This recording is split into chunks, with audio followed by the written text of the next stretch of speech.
കോട്ടയം മൂലവട്ടം സ്വദേശികളായ അനീഷും ഭാര്യ സൗമ്യയും കഴിഞ്ഞ 13 വർഷമായി കോട്ടയത്തെ വിവിധ വാടക വീടുകളിൽ താമസിച്ചു വരികയാണ്. ഈ കാണുന്ന വാടക വീട്ടിലേക്ക് താമസം മാറിയിട്ട് 1 വർഷമായി.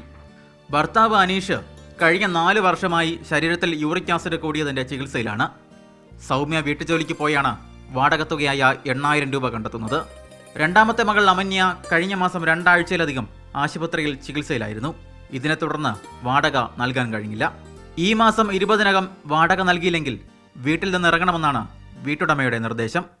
ഞാനൊരു വീട്ടിൽ ജോലിക്ക് പോയാണ് മക്കളെയും ചേട്ടനെയും നോക്കുന്നത്. ഞങ്ങൾക്ക് വാടക കുടിശ്ശിക 2 മാസത്തോളമായി കൊടുക്കാനുണ്ട്. അപ്പോൾ ഈ മാസം 20-ന് മുമ്പായി വാടക കുടിശ്ശിക തന്ന് ഈ വീട്ടിൽ നിന്ന് ഇറങ്ങേണ്ട അവസ്ഥയിലാണ്.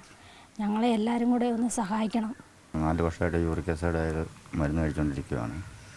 ഇപ്പോൾ കുറച്ച് നാളായിട്ട് 3 മാസമായിട്ട് ഈ വേദനയും ബുദ്ധിമുട്ടാണ്. പണിക്കൊന്നും പോകാൻ പറ്റുന്നില്ല. പിള്ളേർ വാടക കൊടുത്തിട്ടില്ല. പിന്നെ പിള്ളേരുടെ ഭർത്തവും ഭയങ്കര ബുദ്ധിമുട്ടാണ്. സ്വന്തമായി ഒരു വീടെന്ന സ്വപ്നത്തിനായി നവകേരള സദസ്സിലും ലൈഫ് മിഷനിലും ഉൾപ്പെടെ അപേക്ഷ നൽകിയെങ്കിലും ഒന്നും സംഭവിച്ചില്ല.